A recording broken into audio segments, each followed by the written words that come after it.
പിന്നീട് ഞാൻ ഈ ആയുസിൻ്റെ പുസ്തകം എഴുതാൻ തുടങ്ങുകയും നാട്ടിൽ വരികയും ഒരു വർഷത്തോളം എഴുതിക്കൊണ്ടിരിക്കുകയും ചെയ്തു.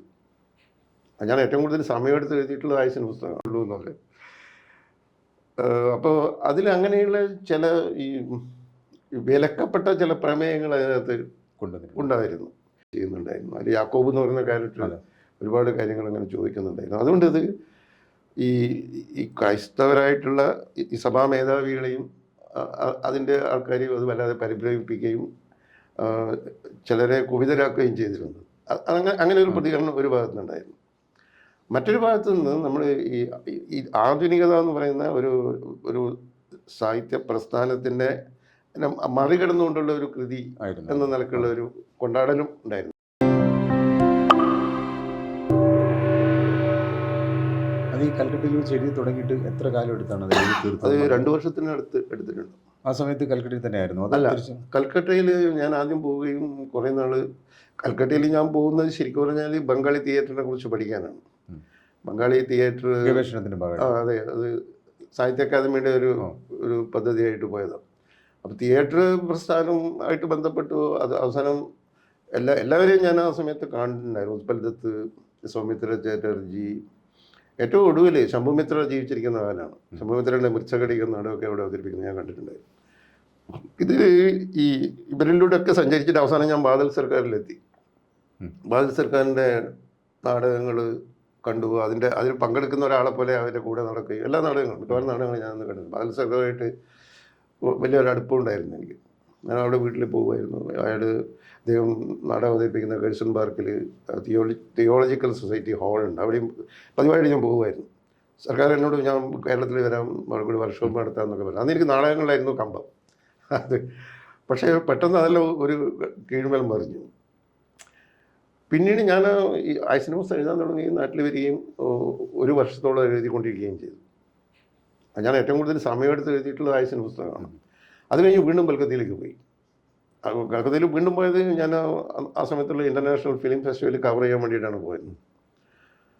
അപ്പോൾ അത് കഴിഞ്ഞ് അവിടെ ആ സമയത്ത് കുറേ സമയം നിന്നു. പിന്നെ തിരിച്ചു വന്നിട്ടാണ് ഇത് പൂർത്തിയാക്കുന്നത്. അത് കലാമതിക്ക് വേണ്ടി ദേശാഭിമാനിക്ക്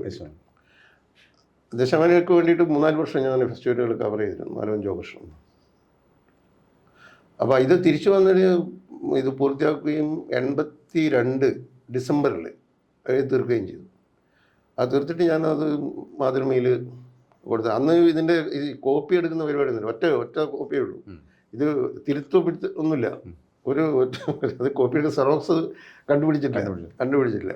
അപ്പോൾ എൻ്റെ കയ്യിലുള്ള ഈ കയ്യെഴുത്ത് വരുത്തി അതേപടി ഞാൻ VR ഗോവിന്ദനുമണിയെ കൊണ്ടുപോയി ഏൽപ്പിക്കുകയാണ് ചെയ്തത്.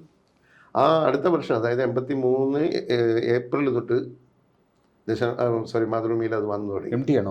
അല്ല, അന്ന് ഈ മാതൃഭൂമി ആഴ്ചപ്പത്തിൻ്റെ ചുമതല VR ഗോവിന്ദനുമണിക്കായിരുന്നു. MD ആയാലും വിട്ടു നിൽക്കുന്ന ഒരു സമയമായിരുന്നു. അപ്പോൾ ആ നോവൽ മാതൃഭൂമിയിൽ വന്നപ്പം മൊത്തത്തിൽ ഈ പിന്നീട് അത് വേറൊരു തരത്തിൽ മലയാളി വായനക്കാർ നന്നായിട്ട് സ്വീകരിക്കും. ആ സമയത്തുള്ള ഒരു പ്രതികരണം എങ്ങനെയായിരുന്നു? കാരണം അന്ന് ഈ സമയത്ത് എനിക്ക് തോന്നുന്നത്, ഞാൻ ചോദിക്കാൻ വന്ന ഈ ആധുനികതയുടെ വിജയൻ്റെയും പിന്നെ മുകുന്ദൻ ആ ഒരു തലമുറ വളരെ സജീവമായി എഴുതിക്കൊണ്ടിരുന്നതിന് ശേഷം ഉള്ള തലമുറയാണ് നിങ്ങൾ. അപ്പോൾ അതിൽ ആ പുസ്തകം വന്നപ്പോൾ ഒരു സ്വീകരണം എങ്ങനെയായിരുന്നു, അല്ലെങ്കിൽ ഒരു പൊതു അഭിപ്രായം എങ്ങനെയായിരുന്നു? അത് എനിക്ക് തോന്നുന്നത് പലരെയും അത് അമ്പരപ്പിച്ച് കളഞ്ഞു എന്നുള്ളതാണ്. മാതൃഭൂമിയിൽ അത് വരുമ്പോൾ പലരും വലിയൊരു അമ്പരപ്പാണ് കാണിച്ചത്. കാരണം അതിനകത്ത് ഈ രതി ഒരുപാട് കടന്നു വരുന്നുണ്ട്, അതിൻ്റെ ദൃശ്യങ്ങളുണ്ടായിരുന്നു. ഈ രതിയെ യാതൊരു ഈ മറ കൂടാതെ അതിനകത്ത് ആവിഷ്കരിച്ചിട്ടുണ്ടായിരുന്നു. അതിനകത്ത് പിന്നെ സ്വവർഗ പ്രണയം ഉണ്ടായിരുന്നു. 2 ഈ പുരുഷന്മാർ ആദ്യമായിട്ട് ചുംബിക്കുന്നത് അതിലാണെന്നാണ് പറയുന്നത്. അപ്പം ഞാൻ അതിന് മറുപടി പറയാറ്, അത് ആദ്യമായിട്ടല്ല, അത് മുമ്പേ ചുംബിക്കുന്നുണ്ടായിരുന്നിരിക്കണം, ഞാനത് ആദ്യമായിട്ട് എഴുതിയിരുന്നു എന്നേ ഉള്ളൂ എന്നൊക്കെ. അപ്പോൾ അതിലങ്ങനെയുള്ള ചില ഈ വിലക്കപ്പെട്ട ചില പ്രമേയങ്ങൾ അതിനകത്ത് ഉണ്ടായിരുന്നു. പിന്നെ നമ്മുടെ ഈ ഒരു സ്ഥാപനവൽകൃതമായിട്ടുള്ള ഒരു സഭയുടെ അതിനെ ചോദ്യം ചെയ്യുന്ന കുറേ കാര്യങ്ങൾ അതിനകത്തുണ്ടായിരുന്നു. ഒരുപാട് ചോദ്യങ്ങൾ, പൊള്ളിക്കുന്ന ചോദ്യങ്ങൾ അതിനുണ്ടായിരുന്നു.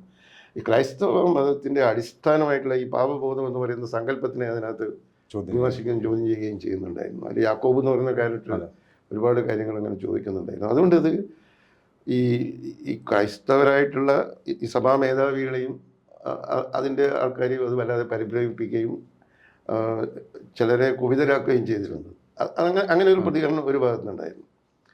മറ്റൊരു ഭാഗത്തു നിന്ന് നമ്മൾ ഈ ഈ ആധുനികത എന്ന് പറയുന്ന ഒരു ഒരു സാഹിത്യ പ്രസ്ഥാനത്തിൻ്റെ മറികടന്നുകൊണ്ടുള്ള ഒരു കൃതി ആയിരുന്നു. എന്ന നിലക്കുള്ള ഒരു കൊണ്ടാടലും ഉണ്ടായിരുന്നു. രണ്ട് നിലക്കത് സ്വീകരിക്കപ്പെട്ടെന്നല്ല, രണ്ട് തരത്തിലുള്ള പ്രതികരണങ്ങളത് ഉണ്ടായിരുന്നു. അപ്പോൾ ഈ ഘട്ടത്തിൽ പറയണതെന്ന് വെച്ചാൽ ഈ ഇവർ മാത്രമല്ല, അന്ന് തകഴിയൊക്കെ എഴുതുന്നുണ്ട്. തകഴി, കേശവദേവും, എസ് കെ പൊറ്റക്കാടും ഉറൂബും ഒക്കെ എഴുതുന്ന കാലത്താണ് കാക്കനാടനും മുകുന്ദനും ബിജോക്കെ എഴുതുന്നത്. ഇവരൊക്കെ എഴുതുമ്പോഴാണ് ഞാനും അതിനിടയിലൂടെ കയറി വരുന്നത്.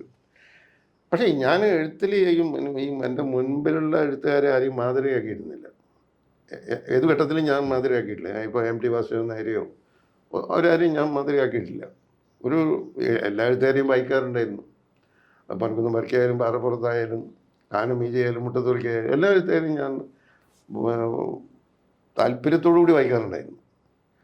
പക്ഷെ അവരാരും ഒരു രചനാ രീതി രൂപപ്പെടുന്ന കാര്യത്തിൽ എന്നെ സ്വാധീനിച്ചില്ല. അത് ഞാൻ തന്നെ ഉണ്ടാക്കിയത്.